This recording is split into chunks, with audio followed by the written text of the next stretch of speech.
మైనార్టీలకు TDP, BJP, Janasena కూటమి అండగా ఉంటుందన్నారు నారా లోకేష్. జగన్ ప్రభుత్వం అధికారంలోకి వచ్చిన తర్వాత కనీసం మైనార్టీలకు రూపాయి కూడా కేటాయించలేదన్నారు.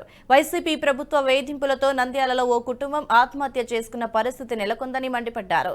కావాలని ప్రజల మధ్య వైసీపీ విద్వేషాలు రెచ్చగొడుతుందన్నారు నారా లోకేష్. ఈ సభాముఖం మేము అడుగుతున్నా తల్లి, ఈ ప్రభుత్వ అధికారంలోకి వచ్చిన తర్వాత మైనార్టీ సోదరులు ఒక్క పని చేశారా? రంజాన్ తోఫా ఇచ్చారా? దుల్హన్ ఇచ్చారా? విదేశీ విద్య ఇచ్చారా? కనీసం మసీదులకి రంగులు వేసినాక డబ్బులు ఇచ్చారా? తల్లి ఆలోచించమను. అమ్మా, ఇస్లాంలో ఆత్మహత్య చేసుకుంటే మహాపాపం.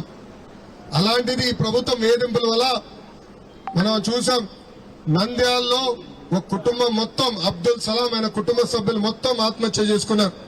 పలవనేరులో మిస్బా అన్న బిడ్డ 10వ తరగతి పాప ఏకంగా ఈ ప్రభుత్వం వేధింపుల వల్ల ఆత్మహత్య చేసుకునే పరిస్థితి మనందరం చూసాం. అందుకే తల్లి ఇప్పుడు వస్తున్నారు వైకాపా నాయకులు, సిఏఏ గురించి మీకు చెప్తున్నారు. తల్లి, అబద్దాలు ప్రపంచం చుట్టుకుని వచ్చే లోపల నిజం గడప దాటదంటారు. నిజమేంటో తెలుసా తల్లి? ఈ సిఏఏ బిల్లుకి మద్దతు తెలిపింది వైకాపా పార్టీ ఎంపీలు. జగన్మోహన్ రెడ్డి గారు పక్కన నుంచినే విజయసాయి రెడ్డి గారు. మళ్ళీ ఆనాడు తెలీదా ఇవన్నీ మాటలు? అంటే అబద్దాలు చెప్తున్నారు, కావాలని మన మధ్య విద్వేషాలు రెచ్చగొట్టడానికి ప్రయత్నిస్తున్నారు.